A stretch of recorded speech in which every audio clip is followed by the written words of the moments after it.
Tu aimerais que les gens pensent à toi spontanément dès qu'un proche parle de vendre? Tu sais, ce moment où une discussion familiale ou entre amis tourne autour de «on pense à vendre la maison» et là, bam, ton nom est cité naturellement? Si tu te dis que ce genre de recommandation est magique, je suis totalement d'accord avec toi. Mais laisse-moi te dire quelque chose.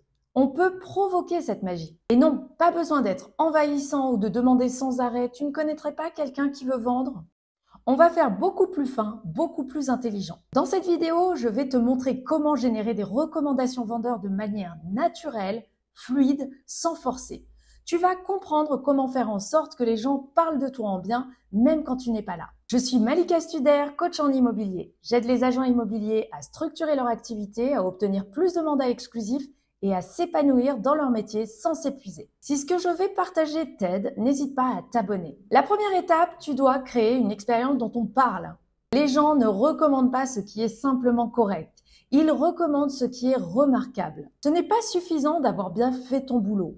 Tu peux être le meilleur technicien du monde. Si ton client n'est pas marqué émotionnellement par ton accompagnement, il ne pensera pas spontanément à toi quand quelqu'un de son entourage cherchera un agent. Alors, comment tu crées cet effet waouh? Tu peux commencer par de toutes petites choses. Appeler régulièrement ton vendeur, même quand il ne se passe rien de nouveau. Juste pour dire, je n'ai pas d'infos majeures aujourd'hui, mais je voulais vous tenir au courant. Tu peux aussi envoyer un compte-rendu clair et rapide après chaque visite. Parfois, un simple message vocal WhatsApp suffit, mais ça montre ta rigueur et ton implication. Un autre exemple, au moment de la signature, offre un petit cadeau. Pas besoin que ce soit cher, mais qu'il soit personnalisé. Si tu sais que ton client adore le vin rouge, offre-lui une bonne bouteille de sa région préférée. S'il adore les plantes, offre-lui une plante d'intérieur avec une petite étiquette « Merci pour votre confiance ». C'est ce genre de détails qu'on raconte autour de soi. Et encore mieux, 2 semaines après la signature, glisse un petit mot manuscrit dans leur boîte aux lettres. Une phrase simple.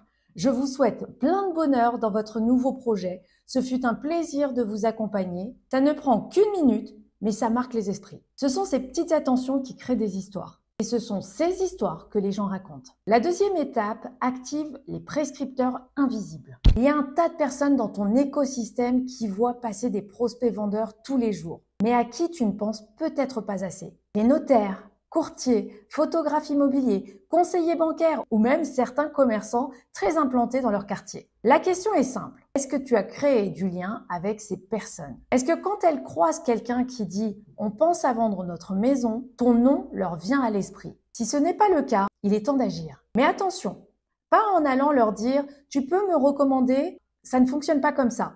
Tu dois créer un lien sincère, professionnel et surtout utile pour eux. Par exemple, après une vente, envoie un message au notaire pour le remercier du bon déroulé du dossier. Propose à un courtier de lui partager un guide des prix du secteur qu'il pourrait offrir à ses clients. Invite ton photographe à déjeuner. Prends de ses nouvelles. Ces petits gestes construisent une vraie relation. Et surtout, pense à leur laisser des supports simples à partager. Un flyer avec un QR code vers ton site, un guide d'estimation avec ton contact, un mini dossier A4 plastifié sur ton approche. Tu leur rends la recommandation facile. La troisième étape, reste présent dans leur esprit. Beaucoup d'agents oublient leurs clients dès que le compromis est signé. C'est une erreur. Pourquoi? Parce que les meilleures recommandations arrivent souvent plusieurs mois après la vente. Un anniversaire, une discussion de voisinage, une réunion de famille et hop, l'occasion de parler de toi se présente. Mais encore faut-il que tu sois toujours dans leur tête. Tu peux rester présent sans être envahissant. Comment? Une newsletter mensuelle avec des infos locales, une astuce IMO, une actu du marché, pas un catalogue de biens, une vraie valeur ajoutée.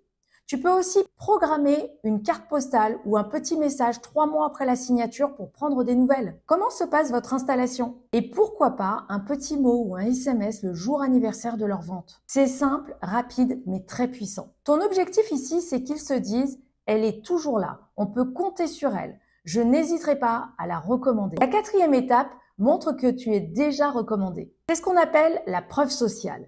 Les gens ont plus tendance à recommander quelqu'un qu'ils voient déjà recommandé. Alors ne sois pas timide. Quand un client t'envoie un message de remerciement, demande-lui si tu peux faire une capture d'écran et la publier en story. Quand tu termines une vente, propose un petit témoignage vidéo. Même très court, filmé à la volée avec le téléphone. Si c'est trop, fais-le toi-même en lisant le retour qu'il t'a laissé. Et intègre dans tous tes supports une phrase qui valorise ça.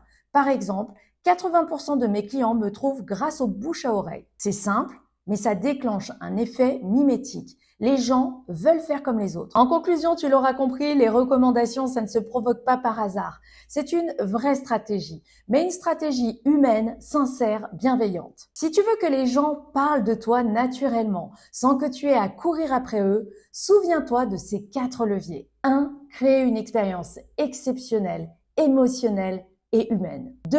Nourris ton réseau de prescripteurs. Donne avant de demander. 3. Reste présent dans l'esprit de tes anciens clients. 4. Montre que d'autres te recommandent déjà. Et si tu veux construire une stratégie complète pour devenir la référence incontournable sur ton secteur, je peux t'aider. N'hésite pas à cliquer sur le lien dans la description. Et dis-moi en commentaire quelle est la dernière fois qu'on t'a recommandé.